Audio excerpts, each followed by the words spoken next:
All right, recording's back on as well. All right, so talking about mods, one, make sure that they're extremely simple, and the metric is, again, make sure they are phrased simple enough for a 5-year-old to understand. A big mistake that a lot of people in high school level make is that they think as complicated as a mod can be, the way it's phrased is the way the chair is going to like it. No, the chair has a very simple metric for assessing your moderate caucuses. Okay, Zimbabwe mentioned this moderate caucus, it passed. Good. Zimbabwe mentioned this mod again, it passed. Good. You pass more than 3 or 4 motions, you are already in the books of the chair or in the notes of the chair for someone who's driving the committee forward, right? That's another metric that you need to take into account. When you and this is not just for you guys. This is the way we train ourselves. This is the way we won Wilman. We won international conferences as well. So make sure the mod is extremely simple. The second thing is make sure you make use of precedents, right? This is as basic of a technique as it can be. What people do is, and then that's where the hunger and the fight comes into win, right?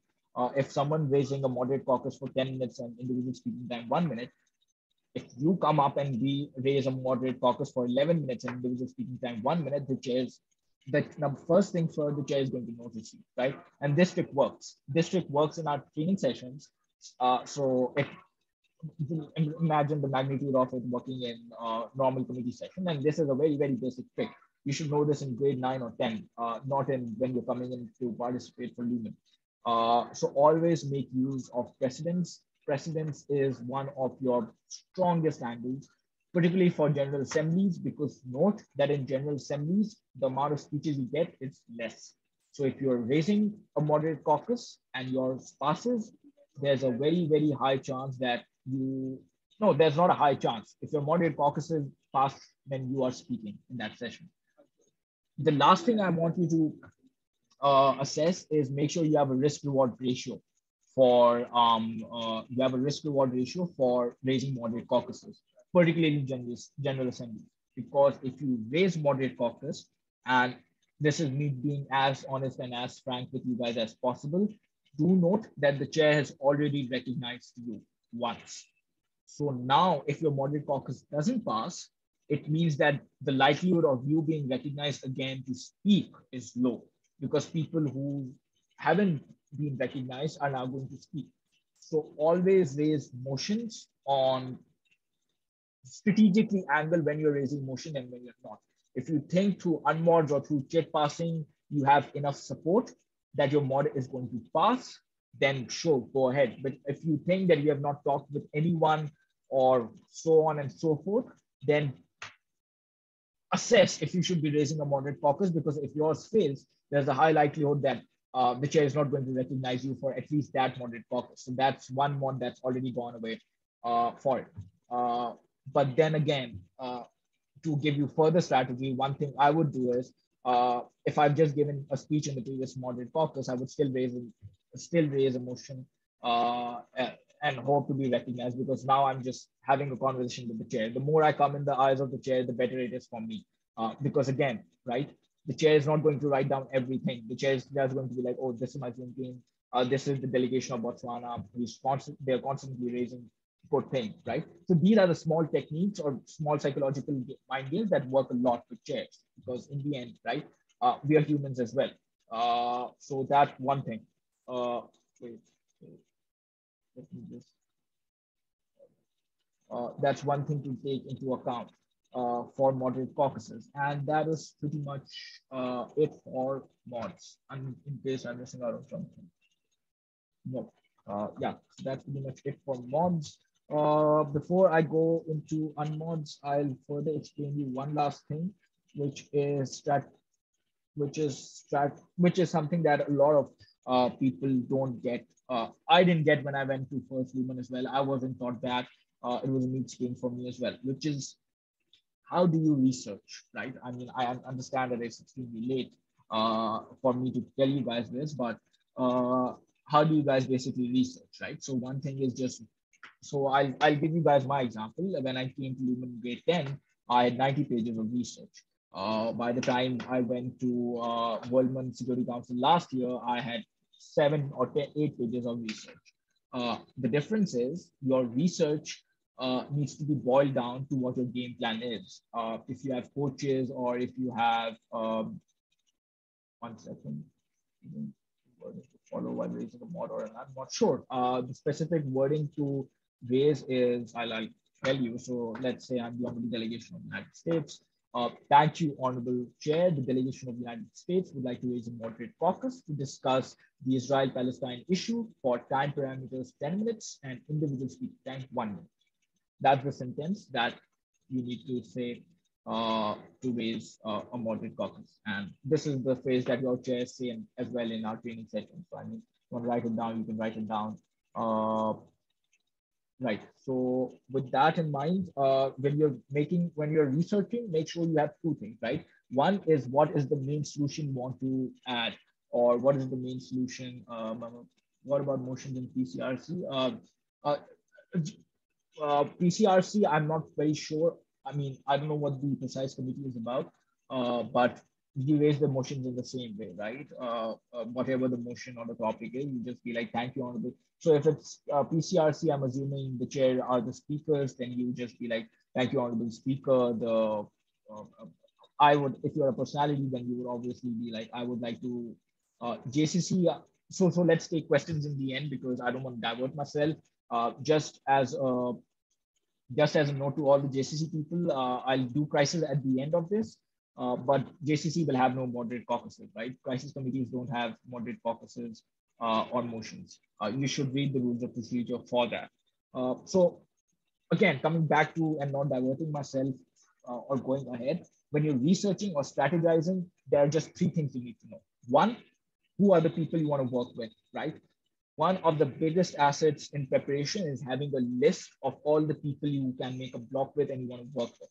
Write them down. When you get into committee, look at their faces, know these people inside out, start conversations with them. Have a complete list of all the people you want to work with. That's the first important thing. The second thing is, what do you want to be remembered for? And that's where your specific solution or specific principle or specific angle comes in. Every single person has an identity. If I'm chair and this is my committee of whatever, how many people you are in the meeting, I will have a very simple metric for it. Let's say that someone speaks and he's like, all right, so we want a principle of attack, not defend. And they go on to make a block based on this principle and they get this in the draft resolution. I'll be like, fit it. This person gave good speeches, but most importantly, this person is the one who started the principle of attack, not defend. He made a block on it. He convinced people on it. He's now put it in the draft resolution. All the boxes are ticked. Influential leadership qualities, all done. They get a best delegate, right? So understand that chairing and judging MVNs get boiled down to these nitty-gritties. And in the end, it's like looking at a piece of paper and joining the dots. So if something that's written on a piece of paper is connected with you, your likelihood of winning is obviously extremely high. So again, yeah, strategizing. Number two is make sure what you want to be remembered for. What is that specific solution or that specific angle you want to use?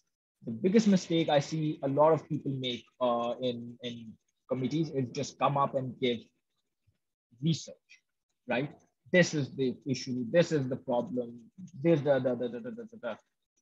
just the first step towards research is understanding that your chairs know the topic. They are the ones who gave you this, right?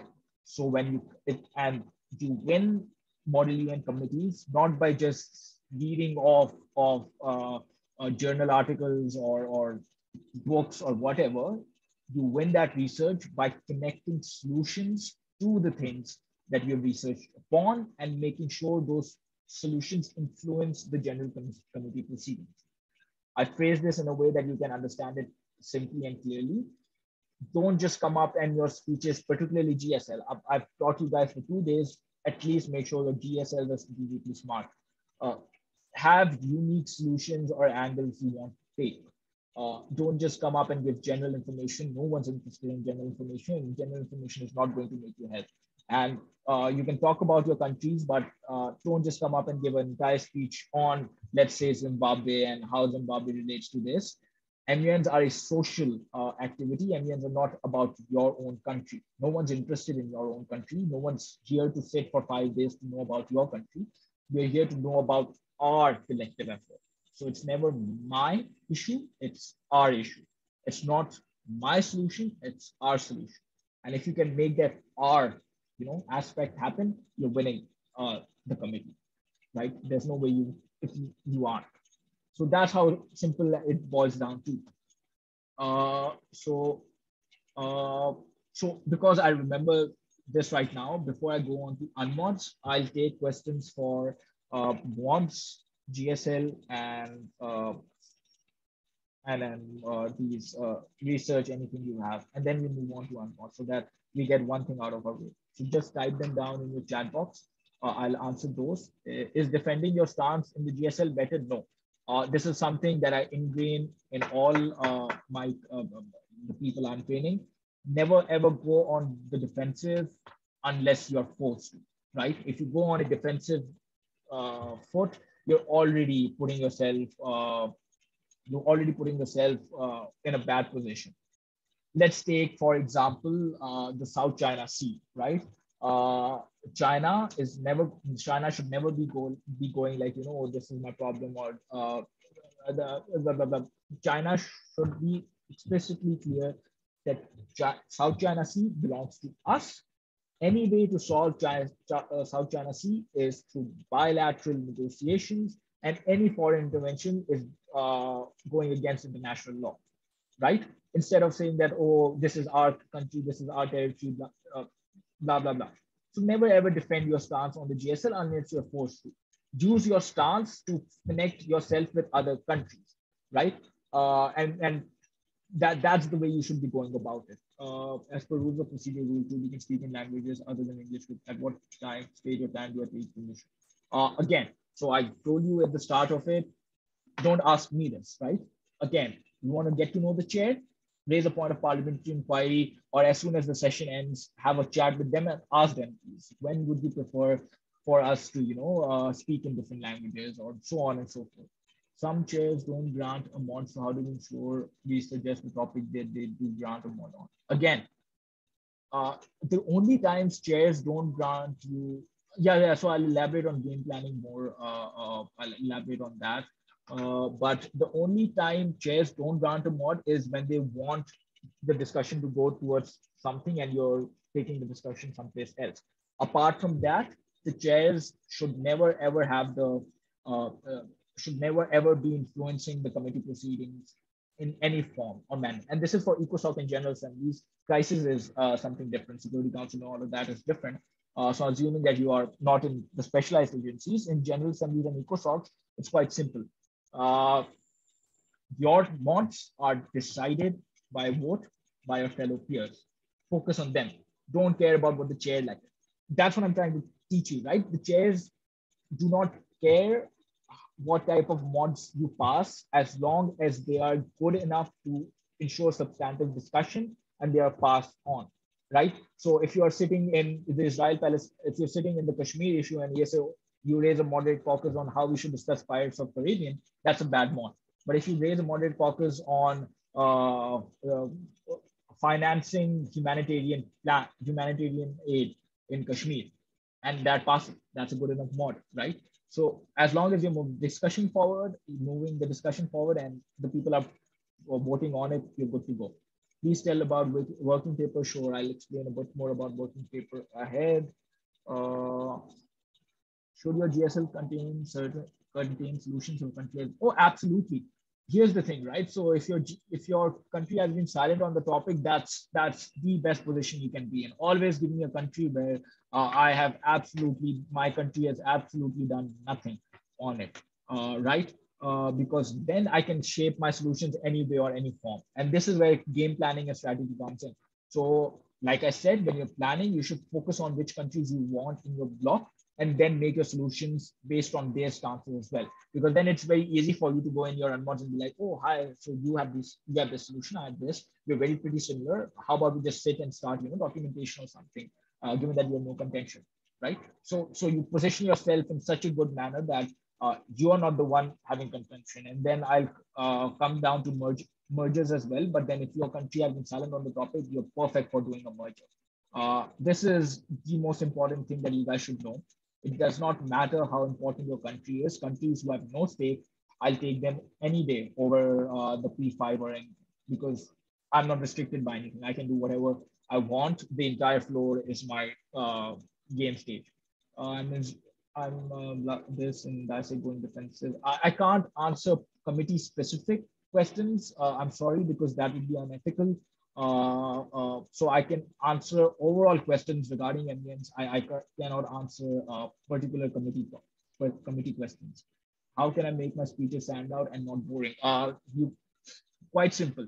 Uh, how can you make your speeches stand out and make sure they're not boring? Number one, bring in tonal variation. Don't just speak in a linear manner. Speak. So either start loud and then go slow, then give your solution, then start loud, go slow, or phase your words out, right? So, hi, my name is Amar, or hi, my name is Amar. Two different ways of giving speeches, right? So you can either give it like this, you can go loud and then slow your pitch down. You can use rhetoric. Rhetoric is something that's rhetoric is completely up to you. There are like a million ways to give rhetoric. You can have a complete 2 hour session of rhetoric itself, but you can use rhetoric as well. The only time your speech sounds boring is when you come up, you have a paper in front of you and you're reading off that paper and you say thank you. So if you can give a speech in any other manner or form, you're good to go. What is game planning? Game planning is basically your strategy for how you want to play out the 5 days, right? Because November you come in to the committee, you should have a game plan of what you want to do each session or each day. So let me give a hypothetical example of the Security Council last year, assuming that Kashmir is not a topic this year. So if I'm Russia, I'm going to be like, okay, the first thing I need to do is pick up all the countries who want a bilateral solution, which are United States, which are all of them apart from China. The second thing I need to do is ensure my solutions start coming in. But the way I'm going to ensure that is by blocking out any form of solutions which bring in UN. So I want to block out UN and I want to convince people on making sure that UN is not involved. So my game planning would involve having research on arguments that I can use to convince people that United Nations Security Council shouldn't be involved in the Kashmir issue. The third thing I need to do is then ensure that China is not completely isolated. Because if China is completely isolated, then again, so I'm now going into a more advanced stage of assessing the chair. If China is completely isolated, the chair is going to be like, oh, China couldn't do anything because China was restricted by topic. So they're going to give China an award already. I don't want that to happen. And I want to be the diplomatic person. So as Russia, now I'm just going to be working with all the 14 other countries, but I need to start having a possible merger with China as well. Because if China is completely isolated and they give good speeches and they try their best in awards, they're going to get an award. I don't want them to get an award because I know there's one award and it should be me who's getting it. So I'm going to try to bring China into the conversation as well. And if I'm doing all these things by the 4th day, I just need to make sure my document passes and I'm good to go.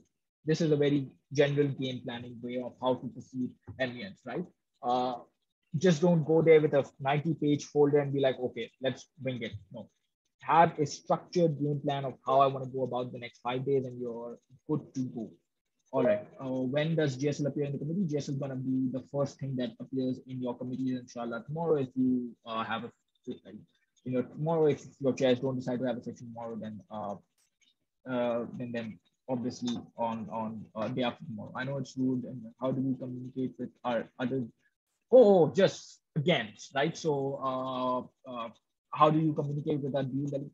So the things that you're asking, ask them with the chair. I'll give you ask this question. I know it's rude and against the rules. How do we communicate with our dual delegate and the dual delegate committee? Quite simple. The way I did it in my Security Council last year, we literally before the committee started, we raised our hands and we used the fact that my double del was in Plums, I was in Karachi, and we were like both of us are in different cities. So could you please allow us to use our mobile phones to communicate on WhatsApp with each other? And the chair was like, oh, perfect. But know what we did. Now the chair knows that my double delegate and firstly, they know who my double delegate is. And secondly, we already have started a conversation with them outside the country sphere. So make sure that your chairs know you as people as well, because outside the face of a country, we are all people. So there should be that social element present. And so utilize this, right? It's not rude. Just ask the chairs. They're not going to do anything against you. Sending different messages to join block is seen as a power delegate. Sending different messages, different delegates messages to join. Never ask a person to join block, first of all, right? That's something that's completely that's very outdated, right? Or if you are asking someone to join your block, be like, oh, hi, so we have similar solutions, do you want to work together, or let's start working together. Use these phrases or these conversations. If you just ask me like, oh, please join my block, I mean, come on, that's outdated. That's not one way of having a conversation. How will we make the GSE more interesting? I've covered this. Please tell me about what people I'll do. How do you make solutions? Again, I've covered this. I'll try to speaking of moving forward more. I want to ask. Yeah, so then if you want to do that, you just be like the role. So this is something that's important for everyone. So if you want to raise a mod based on humanitarian aid in Gaza, and you were to say no resolution should be reached until Hamas agrees to this, it's very simple, right? So you just raise a mod to discuss the role of Hamas in Gaza. That's it. When we're talking, we talk about issues and then an overview of the solutions. Not an overview of their solutions. You should be talking about overview of your solution in GSL, right? Because again, GSL is the only moment that your core delegates and you are going to get to know each other.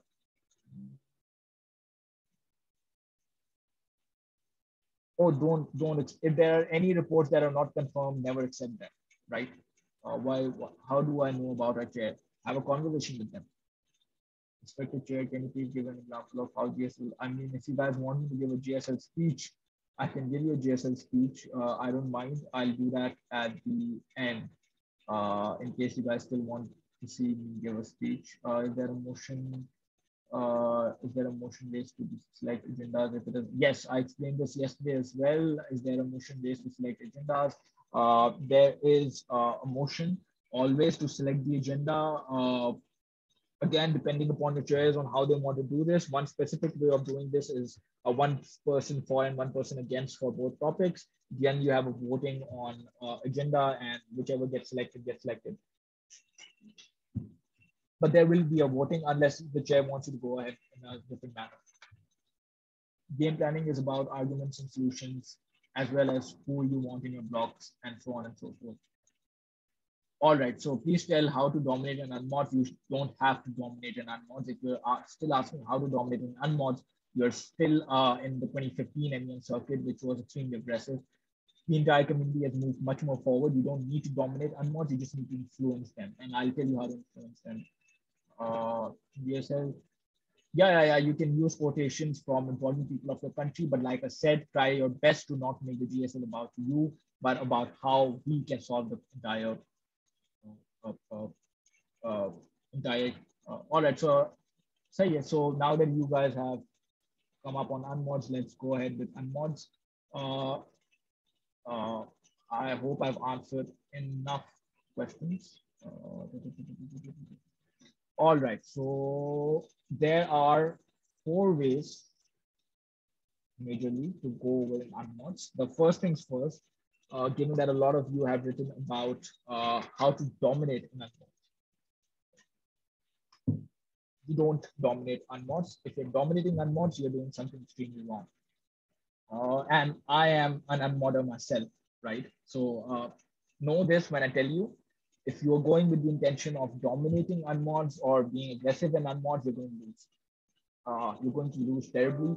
And you're also going to make the experience for other people bad, because unmods are never about cutting people down. And if you have this metric that I'm the person who spoke the most in an unmod, which is a lot of Pakistani kids, by the way, that, I've spoken for 10 minutes in a 15-minute unmod. I should be winning. No, you should definitely not be winning, because that's not what unmods are for. Could you speak to them in DSL? Yeah, I'll just do these at the end. There are four things. I'll tell you the general objectives that you need to have in an unmod, and you should remember this. And then we can talk about how to perform unmods in efficiently. Know that these are basically all the things. These are the four strategies I've seen over the past 7 or 8 years of people who are pretty good. And I've given you my strategy as well, how I approach unwants, knowing that I'm not going to face off against any of you, so I'm good to go. So let's start off with, so the general things that we need to know about unmods are quite simple. First things first,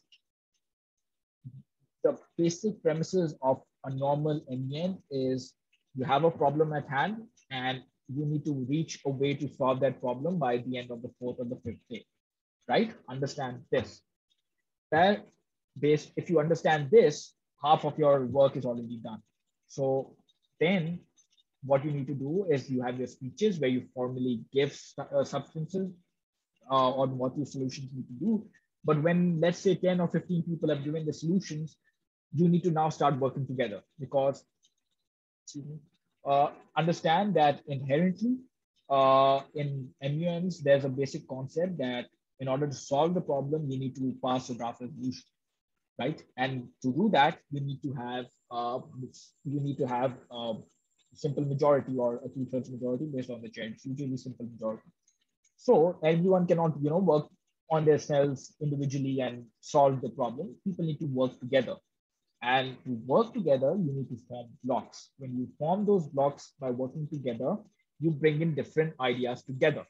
Your only goal in unmods are to ensure that those ideas that are coming together are, one, based on your effort, and number two, are influenced by you. Nowhere does it say in any means or forms that unmods require you, the one person, to ensure that your solutions are there the most, and number two, that you have spoken the most. No. In my 7 years of being an unmod, I've never spoken for more than 2 to 3 minutes total in a 15-minute unmod, right? And some of the best performances that I've given, I have made blocks by just speaking. I've made blocks and led blocks by just speaking 50 to 1 minute in a 15-minute second, right? So in that form and manner, I'll now teach you how to go about in unmods, and I'll break them down into as specific situations as I can. The first things are that in large committees or in small committees, you have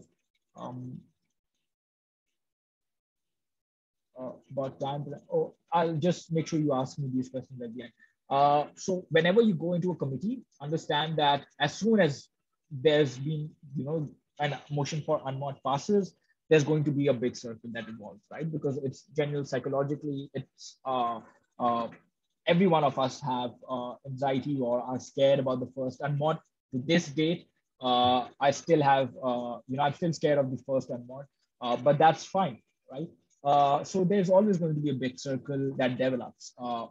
So if you are someone who enjoys a big circle developing now, in the form of Zoom, I'll try to curtail this to Zoom. Let's say that you have a breakout room where there are 30 to 40 people there, right? That's a very, very big circle. If you're able to control the conversation there, and by control, I mean navigate the conversation there, then you're a big circle unmodder. By navigating the conversation, I mean ensuring that people get to speak while simultaneously slowly throwing in your solutions, right? Last year, USA in the Security Council, my competitor was pretty good at doing this, and she would just be very simple, right? What she would do is, if there are like 20 people in one breakout rooms, given that Security Council was 30 people, if there were 20 people in the room, she would just be like, oh, perfect. So can you hear from there? Or, oh, that's a great solution. How about we add in this point? And then in middle conversation, she would just throw in her solutions, right? And people would pick that up. And that's all that her job was. And she was very good unmodder. Another unmodder that I've seen, the best unmodder I faced against was someone who would just come up to you and just listen to you, right? She would look in your eyes and she would just listen to you, and she wouldn't say anything, and you would just be like, "I'm being listened to," and that's a very powerful tool as well. So that's what you guys need to evolve and move ahead of, right? When I'm in a NEM competition, I love when there are people who love to think that they're speaking a lot, because that just helps me a lot in my unmod, the way I unmod as well, because you're actively throwing away your chance for an award by screaming or shouting or trying to interrupt people, because you're not going to win. The chairs are not going to give you an award, and trust me, we are trained in one manner of assessing unmods. This is not the way to go about it. So yeah, navigate the conversation, constantly pitch in. But the second central theme that you should evolve and involve all unmods is quite simple. Start documentation. I said this yesterday as well. It depends. Always ask your chairs when they would be expecting working papers. But if any one of you were to face off against me, I would introduce working papers by the second session. And I mean the second session, first day. I wouldn't even wait for anyone. I make a block, I have conversation, I start the working paper out, because working papers are the most important tools for tying people down. You tie people down, it's extremely hard for them to leave a block, right? And leaving blocks is something that happens a lot, right? Because people are having conversation, they feel that they're not being listened to, they switch. But if you tie people down to a particular block, right, then they have an identity. So now if someone comes up and he's like, "Oh, you want to switch and join my blog?" They're going to be like, "Sorry, I'm already writing on one." That's why you always start documentation. So one second. If Sakina's in the meeting, yeah. So Sakina, if you're there, just let me know if you've shared a particular working paper format. If you're not, actually, I'll just share it with you guys. So this document will be shared to you as soon as the session ends, and I'll share with you guys possible working paper as well. So are able to form, right. The second thing that you should remember for big circle unmodders or whatever who are modding in the large circle, all you need to do is make sure your central solution focuses, is the premises for people coming together. So let's take the global aid plan, for example, right? Global aid plan is something that's your solution. What I used to do, what I used to do in my A-level years is that I would probably give a plan, then I would make a working paper on that plan. I would make a block on that plan. I would name the block on that plan as well. So I would convince people to make sure that our block is called literally what my solution was, right? And that's how you influence and come in the eyes of the chair, right? You don't influence them by speaking loudly or dominating. Remove the word dominating. If you come tomorrow with in mind that I need to dominate unmods, you've already lost, right? Because that's not what unmods are. You influence people while collaborating with them. So that's how you can control big circles, right? The second thing that you need to now getting into the advanced stage is poaching, right? Poaching, particularly for double delegations, poaching is extremely important, right? Because if you have, and this is how it works, right? In any model UN, you need to have people who are working together while simultaneously, one second. All right. So you need to have people who are doing different tasks, right? Some people are doing documentation in a block. Some people are trying to get more people. Some people are trying to, make sure that the people who are there are staying. You delegate those tasks, right? Another thing that I would like to tell you is when it comes to documentation, please don't be the person who thinks that, if I'm typing everything down, then I'm winning. Because again, one second. Right. Again, so one important thing about documentation is you should just be influencing the conversation about documentation. When Abhido, I'm sure you will be doing it on a Google Doc, but make sure that you are constantly having a chat. There are very basic social cues to incorporate. Right. Let's say there's a block of 30. Make sure that everyone's solutions are coming in, but don't just keep saying yes, yes. Let's add the solution. Have a direct conversation with them. Engage that conversation with them, and make sure that they're being heard too, right? And then you've done your job. But poachers are someone who are people who try to get people in their blocks from. And this is extremely important for you to have a plan B as well. Let's take a scenario where um, let's take a scenario where you were in the first block, but now that block is being led by someone else and you don't have that much influence, right? So the way you go about it is so first you should always try to bring in new people from other blocks, but make sure they're friends with you, right? I'm not going to use the word loyal because that's something we can use for university level competitions, but make sure that they are your friends, right?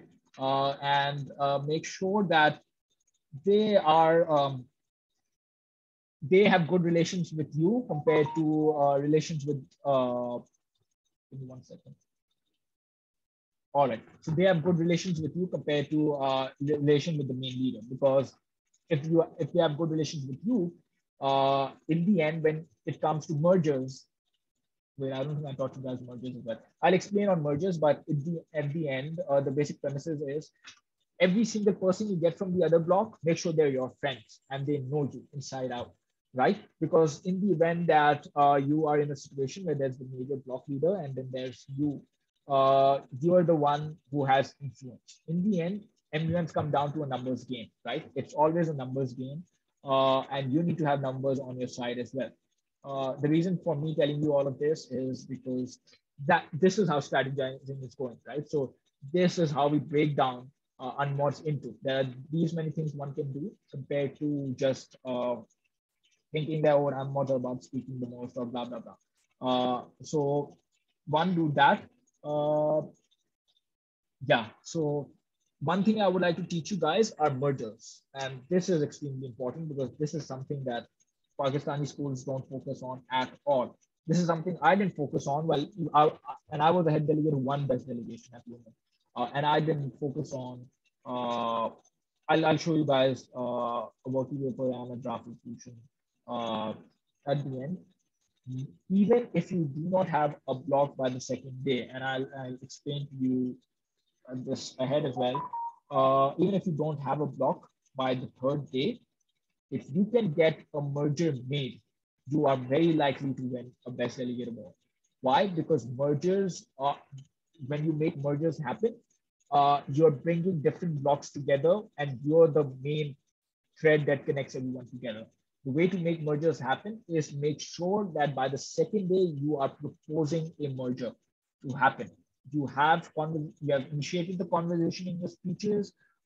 If I'm getting too technical, make sure you have questions about this because this is a technical topic. This is a technical concept, but you make mergers happen by first starting the conversation. Let's suppose there are 3 blocks.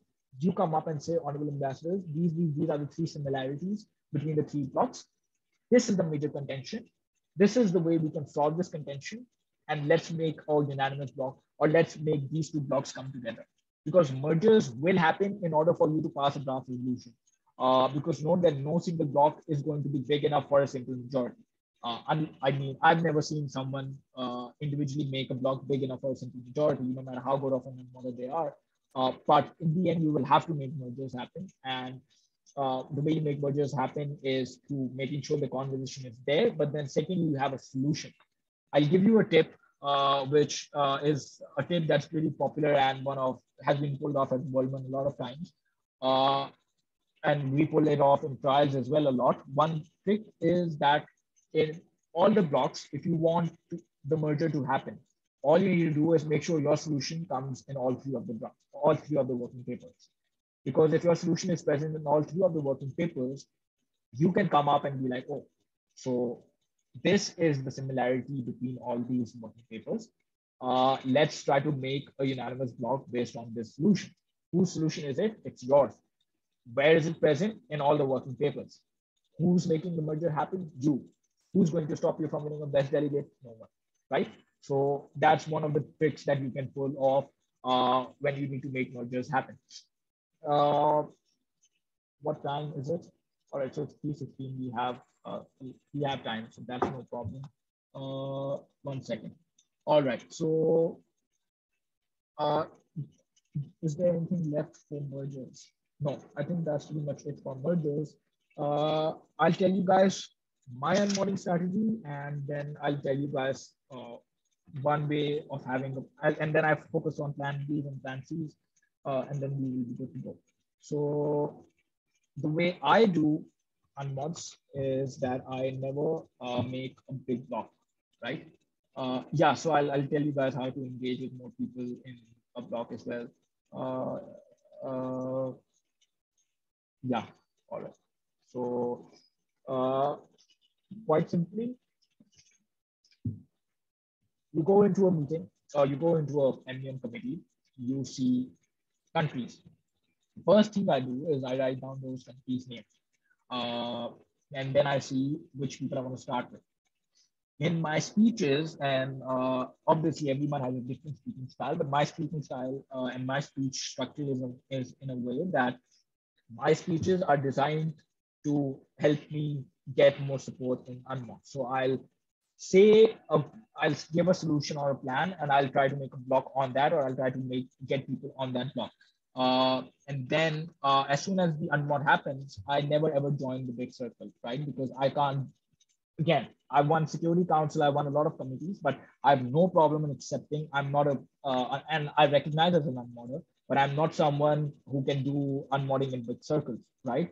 So the way I evolve that is as soon as an unmod is given, I look for people who aren't, being able to participate in those big circles, and then I take them on the side. For example, in the Zoom context, it's just going into a different breakout room. I've given trials last year on Zoom, so I'm pretty. Oh, I've done Merlman as well, but yeah. So take them to a different breakout room and just have a conversation with them. Always understand if you're ninth grader, 10th grader, 11th, AS, A2, if you are feeling uncomfortable or if you are feeling scared or anxious in a big circle or during the first unmod, know that there are equal number of people with you who are feeling as anxious or even more. Make use of that. Have conversations with them, understand them. There is no greater tool in unmod than making people feel comfortable and good. Because when the unmods are given, everyone's scared. And if you can pacify and make people feel content with their performance and with the way things are going, trust me, they're never ever going to leave your blog. So as soon as unmods are given, your thought shouldn't be of how can I dominate this. No, your thought should be which people can I sit with together and make them feel happy and peaceful and content, and how can I pacify them. And that's all you need to do in an unmod. You take 5 or 6 people in one breakout room. You'll be like, hi, we are pretty similar. We have similar ideas. Let's sit down. We can see the big circle. None of us are going to get hurt in that big circle. Let's just sit down and have conversations. Have those conversations. Be like, this is my solution. What's your perfect? Let's start documentation. Again, documentation is extremely important. If you start documenting stuff, you're good to go because it just makes that block identity strong. And that's what I do. I take 5 to 6 people. We make a very close bond. I ensure that they are my friends. And I still I'm friends with a lot of them over the years. And then those 5 or 6 people should be a strong unit, right? Because you guys now, once you are happy and pacified and you have a vision ready, like let's make a block together and have general conversations with people, right? General conversations are the most important tool in unmods. If you understand that beyond country parameters, people are human, and talk with them. Be like, you can see the big circle. It's all over the place. Everyone's screaming. No one's gonna get hurt. Let's go into a simple breakout room. Let's chill. Let's discuss our ideas. Let's try to see where we can make a block on, and then let's start getting people in. That's the way you should go about an unmod. There's, again, I'll emphasize this, there is no greater tool than pacifying and making sure people feel content and happy and then easy. If you constantly make people feel anxious, that's going to, that never works in your favor. So do that, start documentation, and the initial people that you talk to and you make a block with, right? It doesn't matter. if I was to give an advice to myself in 10th or ninth grade, I would be like, I will just go ahead and sit with all the other ninth and 10th graders and be like, all of us are here for the first or second time. Let's just sit and make a block together, right?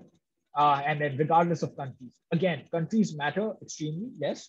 But if you are someone who's Botswana or Zimbabwe, you are in the best situation to make a block on whatever you want, which is why small countries are best compared to a P5 or a country restricted by stars. Also note that because this is a question I'm getting of P5 relevance or relevance of important countries, no country has relevance until you give them relevance. You are the people who end up being like, oh, US is this, or Russia is this, or France is this, UK is this, China is this, or blah blah blah is this.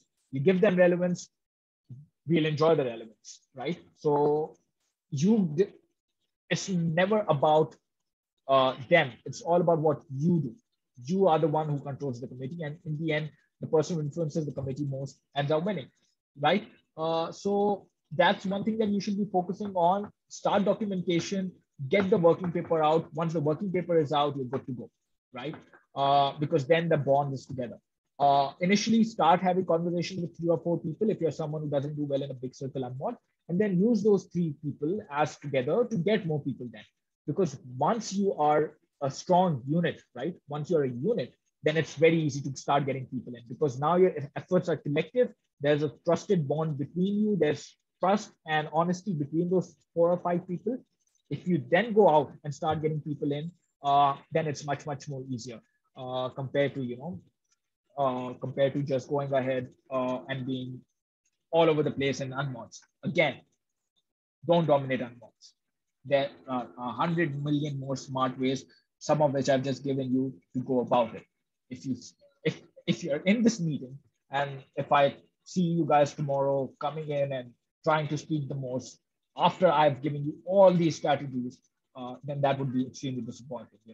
Then you're just doing what every single person does, and then I mean, come on, we have moved way, way past that.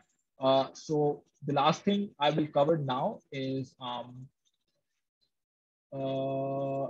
merger enthusiasts. Again, mergers. I've given up. I've covered this majorly, but merger. So one thing is making mergers happen regardless of one thing is making mergers happen. How can? Yeah. So I'll take the questions at the end. So one thing is making mergers happen for the sake of making blocks together. But one way of doing unmods, and trust me, this is extremely powerful tool. It's being used by people at LUMS who have been able to win Wellman several times. It's also being used by people.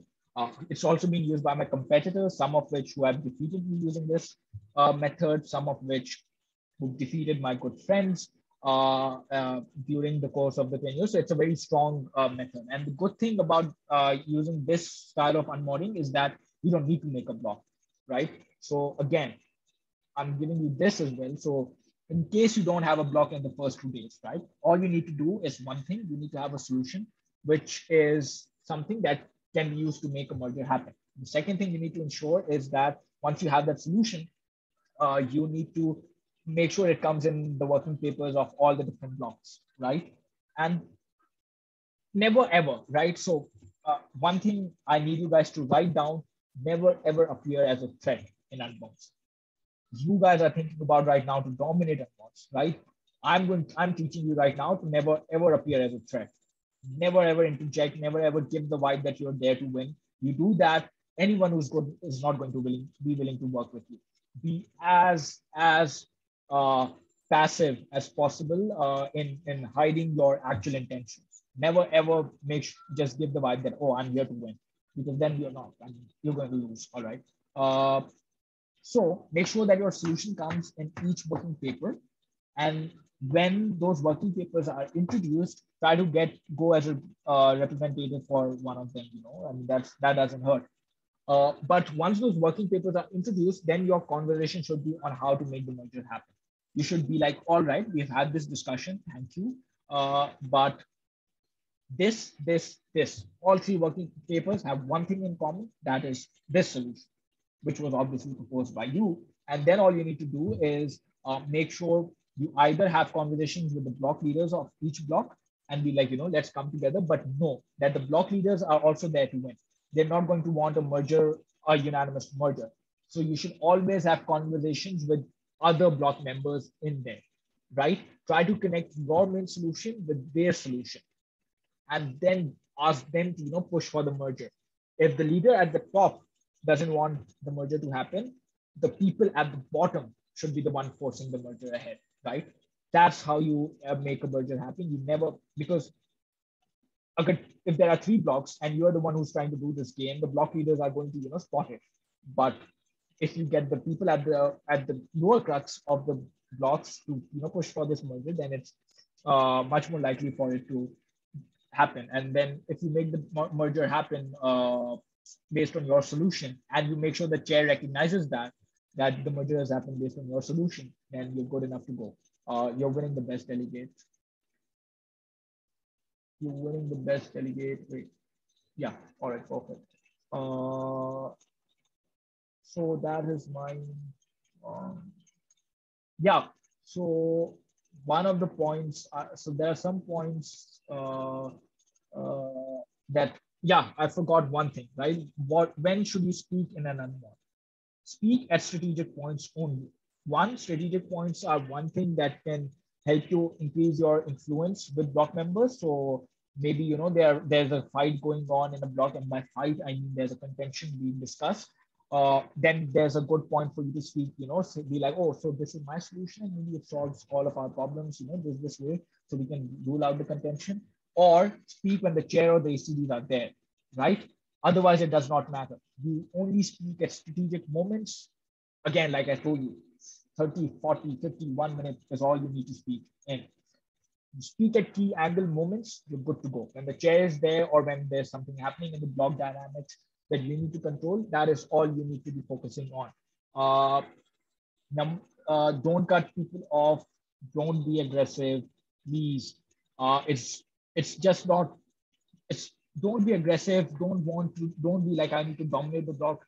It's not just aggressive. It's just not against the norms of the Lumen or the Wellman spread. It's also extremely dumb. Like, it's the most basic thing that people can do, and the real fun of MEN is to play the different games that you can play, right? So please don't make these issues, or don't make these basic mistakes. Yeah, don't think speaking the most. By the way, these are the common points that your chairs are trained in, right? So, I mean, if I'm training them in this, you should know this as well. So yeah, so we are pretty much done with all the things that I want to teach you. I'll send you the document so that, 1 second. Yeah, so I'll send you the document. I'll send this immediately after this. And the last thing, I'll take your questions, but before that, you guys wanted to see draft resolutions, and you guys wanted to see how to make blocks online. I still have not been accepted and the page to go. The recorded session is going to be the recorded session. This recorded session, I'm not sure about the last one as well, but both of them are going to be sent out to the head delegates or private delegates if they don't have a head delegate of your respective institutions, and as well as with this document. So, you'll get them. I'll send you guys a working paper and draft resolutions example with this, in case you guys don't, in case Lumen hasn't already uploaded it, so you guys can see. Apart from that, so I'll take your questions now. Just one issue, I can't scroll back. So if you guys could just retype all the questions you have so that I can answer them one by one. Yeah, so Sakina's answered that as well. Just ask your questions once more so that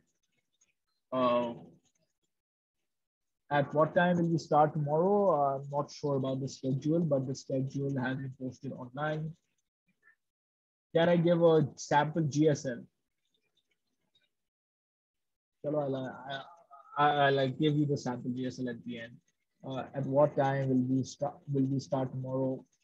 Look at the schedule. How to make blocks online? I've given you 4 ways to make blocks online. It's the same as everyone. Use the Zoom chat. Talk to your people who you want in your block. Use one of the 4 strategies I've talked about. Uh, take people in a breakout room. Take people who you would like to work with in breakout rooms. Make sure that you listen to them, try to find common ground between each other, and talk individually, not as countries, but talk on a personal level. Connect with people on a personal level. I cannot emphasize how important it is to connect with people on a personal level.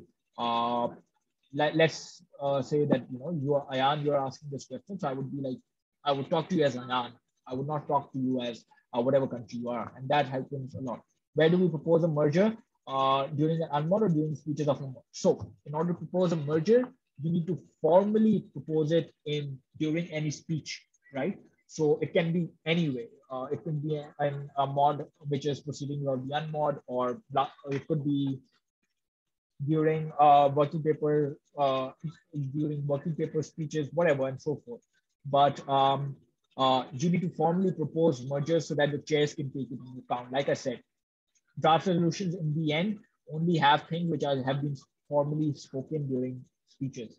So make sure that that is taken into account, and propose the merger as soon as working papers have been introduced. Don't propose the mergers before the working papers have been introduced, because then it's not really. Another mistake that people make is they would like to merge working papers. Never merge working papers. You're just taking influence away from you. That's one of the biggest mistakes that you can make. Okay, oh, let's merge working papers. Why? Introduce the working papers out until and unless the chairs put a cap of how many working papers can be introduced, right? How to get attention to our idea during speeches or unmods? Both. During speeches, during unmods, during breaks, during conversations, always get attention to our idea. Send tweets out. The best way to get attention to your idea is by making sure your idea works with everyone else. So let's take 2 people. I'm USA and there's Russia, and my idea is the ABC solution, right? So I'd send a chat to Russian, be like, oh, perfect. Your XYZ solution is really similar to the ABC solution. So how about we, come together and connect our ideas and, maybe start working together. That's one way of having a conversation. Now, I would send this not only to Russia, but I would send the same message or the same conversation to 20 other people. And if 5 people pick up on it, then I'm good. I have my 5 or 6 people. I still haven't been accepted in the Facebook group of PCRC. Sakina, if you could please ask PCRC members and Sayyid Naim Shadman to the Facebook group. But if you have a country that the rest of the international community isolates, then you are solution. So if you have a country that rest of the community isolates, then obviously I can't give you a specific strategy, but what I can give you is that if you're a country that has been isolated by people and is has policies that are different from other people, there's a very simple solution to go with this, right? You say these are the things we cannot work on, but these are the things that we can work on. And instead of making this committee session another one where we waste all our efforts, let's instead focus our intentions on things that we can actually accomplish. And then you tailor your solutions to that.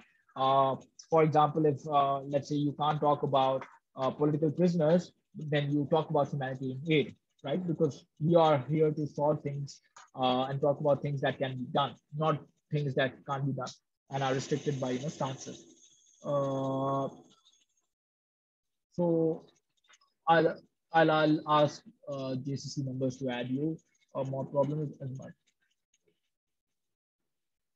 So if people are leaving your blog, that means that you are not having a conversation with them, and you're still treating them as countries, first of all, right? Because if people are leaving your blog, then they are either pissed at you or they don't like you. And your job is to then make sure that they're happy and they like you. And the way to do that is by making sure you're not a threat to them. and you're good to go. Okay. So again, I've given you like, instead of repeating it, I've given you the four like different ways of making and sustaining blocks.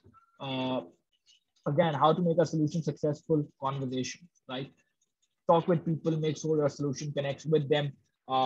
Make sure that your solution is not only relevant to yourself, but is relevant to other countries, is similar to them, uh, is something that is aligned with them, and then it works, right?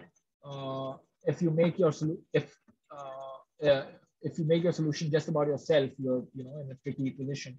But if you are successfully able to connect your solution with other people, you're good to go.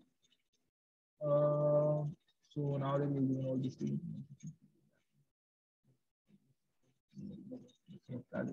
yeah. So how do we? So this is a good question that Sarab Khalid has asked. How do we stand out in this scenario where others are going for the same strategy?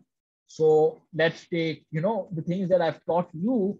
Uh, let's take World Month, for example, or let's take World Month Security Council, for example, right? The toughest committee on the world, uh, technically.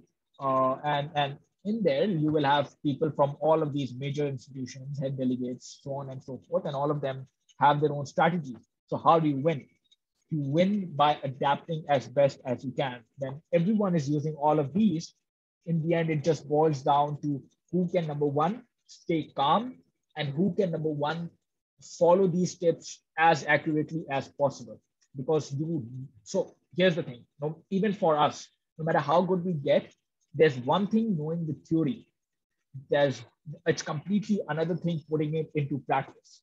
You can know this inside out on paper, but when you put it into practice, the person who can execute that in the end takes up winning, right? So you it in the end comes down to implementation of the theory at the end, and then it also comes down to which person is utilizing what, right? So you have these four strategies, and let's say you have a committee of, let's say, the 20 best people in the world, and all of them are going to be following this, right? So then it just comes down to very smallest of margins where awards are given in. So if you get those committees, and it would be a great experience for you, because those smallest of margin victories are the best.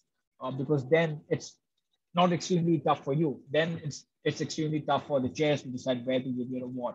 You just follow the same game plan and try to adapt as much as possible. You stick one step ahead, you try and give in more effort, and you keep on going. And in the end, if it's good enough, it's not. But if it's a committee of the 20 best people in the world, or let's say 20 best people in Pakistan, then it's fine, right? You gave your best and you try to do the most possible. Sending different messages to sending different delegates is seen as power delegating, so should it be preferred or not? I mean, don't send people messages to join your block, right? Send people messages that, I love your solution. How about we have a conversation in this breakout room? Or I would love to listen more about your solutions in this breakout room, or tell me more about your solution. I mean, if you're after the session, if you're still wanting to send people messages that, oh, can you please join my blog? Uh, I mean, I'm not sure what the goal is, right? We moved way beyond these tactics and these things. What are unmods? Unmods are unstructured conversations where you don't have to give speeches. You can talk to anyone for a particular time limit, which are the time parameters for an unmod, and you can discuss with them. You come together, you form blocks, and in unmods, you're allowed to do documentation. What is the difference between position paper and working paper? Position paper and working papers have been, so working paper is a collective block solution that people have come together and have proposed. It's not structured, but position papers are your own country or society specific. Are there specific schedules for different committees? The schedules have been uploaded. I haven't been uh, wait, so there's a lot of backlog. Some impacts are important. You will be not be able to propose a merger. No, you will be. So you will be able to propose a merger after the working papers are out. So you never propose a merger before the working papers. Always propose it after the working papers are out and you've seen all the different solutions, that have been proposed, right? Uh, How do we make our working papers online? Google Docs, always Google Docs. It's the easiest way to do. How to make speeches best? I've given you 3 ways to give your speeches. You can, if you've joined in late, you can look at the start of it. I've covered speeches in detail. Can we make personal WhatsApp groups with fellow delegates? I mean, that's up to you guys. But I will, yes, send this PDF to you guys. Sakina will send this to you. I'm in a dual delegate committee. My dual don't anything about NVN. So what should I do? Take this day to tell them the specific things they need to know about the topic, and then tell them what you expect from them. Help them, guide them.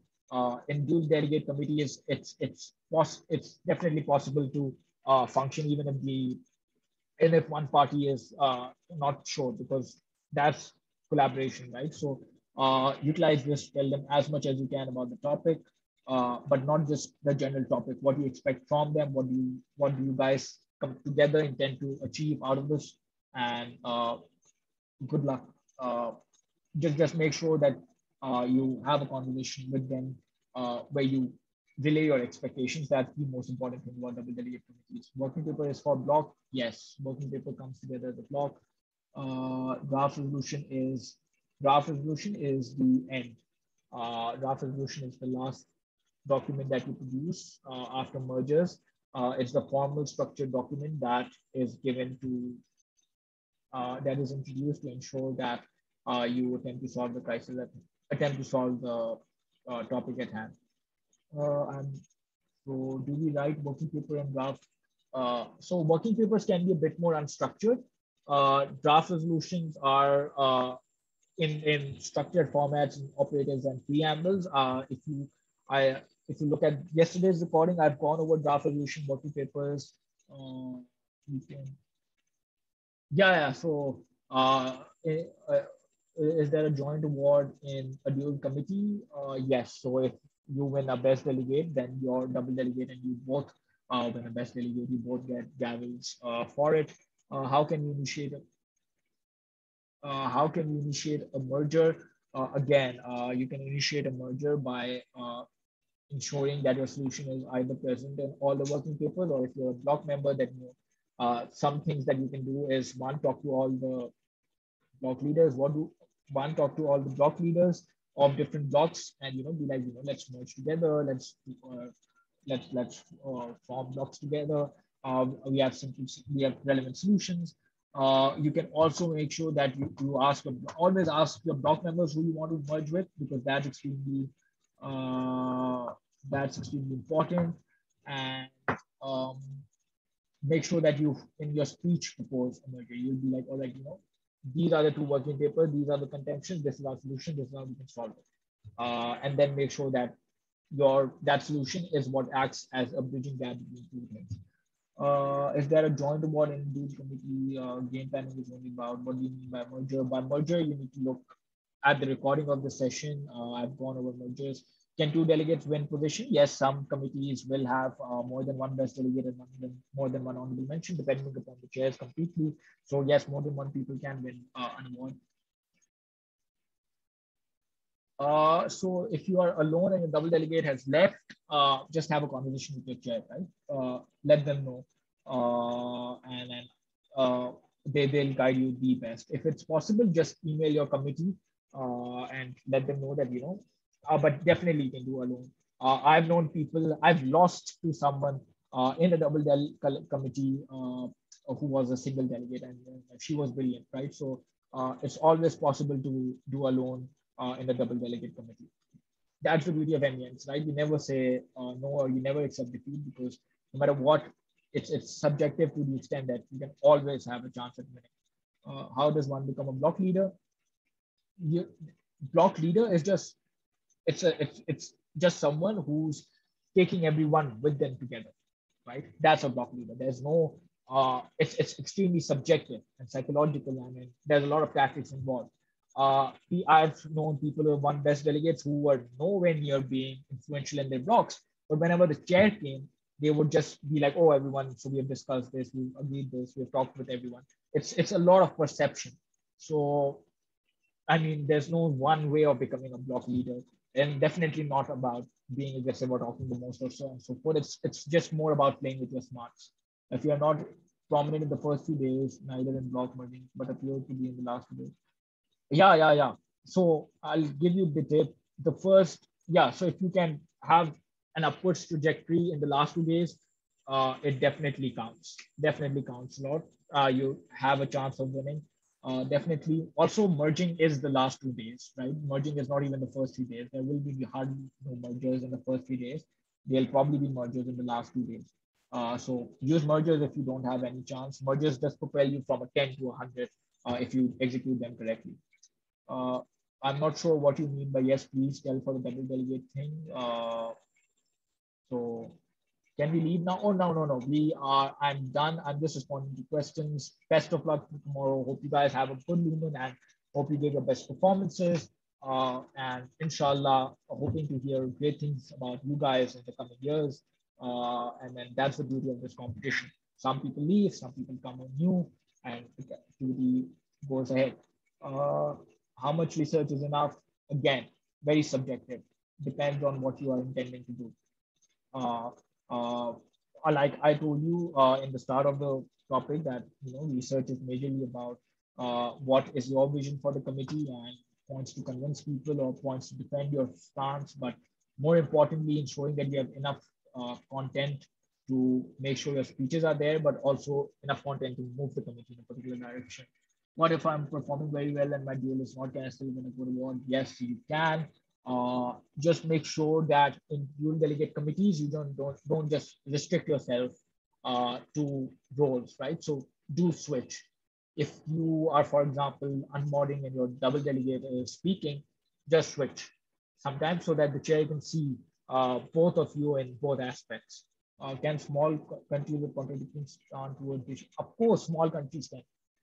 Trust, that's what I'm. Small countries have a better chance of becoming block leaders than big countries, right? Because small countries, you guys can get together and be like, oh, let's. We're not going to listen to them because we are the ones who have a neutral stance in this. One thing I would like to still clarify you: there is no one. There's no such thing as a block leader, right? Block leader is everything based on perception, and perception is how you conduct everything that I've talked about in the past days. There's no such thing that I'm chairing and I'll be like, oh, this person is block leader. No, block leader is based on your conversations and your demeanor with each other and how you can influence each other. It is not relevant with countries and it's definitely not relevant with stances. It's relevant only with how you conduct yourself and how good you are at convincing others, not forcing others. All right, so what do you mean? Again, what do I mean by mergers? You need to just look at the, so what to do if the double del. All right, so again, I think that's pretty much it for the questions. So what to do if a double delegate has resigned?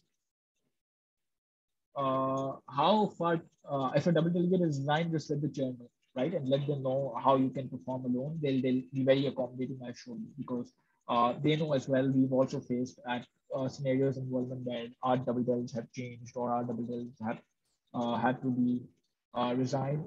So whoever's asking what do I mean by merger, the recording will be out. I spent a good 20 minutes on mergers. Just watch the recording and then you will be updated. How far can you change your stance in order to fit in a block? You can change your stance, but then again, stance should not be the main motivating factor. Solutions should, and when you're trying to make a block. So just you can, and if you are a country that's not that relevant, then it's pretty easy. But if you are a relevant country, then you should not give up on your stance. If you absolutely stance contradiction matters. If you go against your stance, you're going against your foreign policy. No matter how well you perform, there is award reductions are there and then. Any other questions? Or we are done. All right, perfect. So I will share this with you guys. I will share this document with you guys. And Sakina is also going to share you the recording as well. Thank you so much for coming in. Hope I've been able to, share my tips and tricks with you guys over the 7 years. I'm hoping that some of you guys pick up these tricks and even inshallah become better than me in the coming years. And best of luck. Hope you have a good lumen and see you all in the next 5 days. Hi everyone, just before you leave, just a reminder, we've already emailed the head delegates